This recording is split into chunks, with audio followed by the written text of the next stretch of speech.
Welcome, nature detectives. I'm Conrad Baker. I'm an outdoor educator with the New York State Office of Parks, Recreation, and Historic Preservation, and today I have a nature mystery for you guys. I was out walking today and I found what I believe to be some animal scat, but I wasn't satisfied just knowing that it was animal scat. I want to know what kind of animal it was, and I think you can help figure out what kind. So I have my super important scientific glove of science on because I don't want to touch this with my bare hands.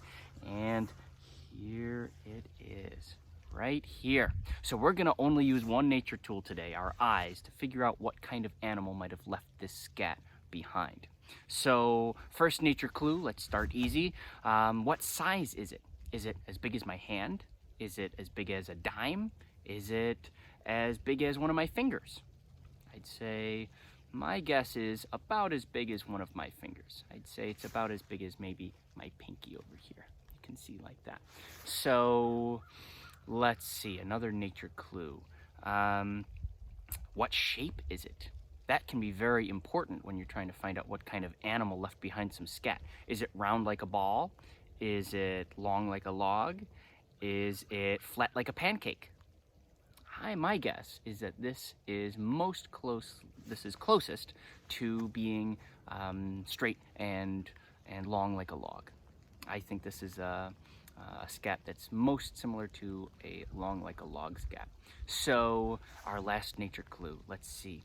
Let's try to find out what might be inside. Now we're of course going to be careful with this because it might have some germs on it, so I'm just going to very gently roll it a little bit in my fingers and see what happens here. Okay, so can you guys see up close here?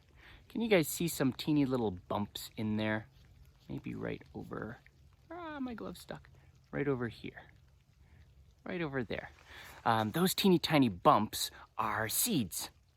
And do you see this long string thing coming out of the top? That looks kind of like a string or a rope. This is some animal hair. So is this a kind of animal that eats all plants? Or is this a kind of animal that eats all meat? No, this is a kind of animal that eats both plants and meat. So both plants and meat. Okay, let's put all our nature clues together. We have an animal that eats plants and meat, an animal that leaves a scat that is pointed on one end, and an animal that leaves a scat that's about the same size as my pinky finger. So put them all together and we find that this is the scat of a red fox. A red fox. Now maybe you've seen red foxes around your neighborhood. Maybe some people think that red foxes are dangerous and will run up and bite us sometimes. That is very, very rare. Many experts agree that that's very, very rare. In fact, experts and scientists know that red foxes are very good at catching rodents like mice and rats in our neighborhoods. So in fact, they can be very good for us by catching all of those animals that sometimes get into our houses and cause trouble for us. So if you see a red fox around your neighborhood, know that it's a friend, not an enemy. But remember to keep wildlife wild and don't run up to them and try to pet them or approach them because they are sometimes very afraid of us and might become defensive. So thanks so much for helping me figure out what kind of scat we found today. For more nature mysteries, you can follow Letchworth State Park's Facebook page. Definitely like the page, and if you want to learn more about predatory mammals in New York State, you can put a comment below the video, and one of our park naturalists will give you some answers. So I'm Conrad Baker here in Letchworth State Park, and stay tuned for more nature mysteries.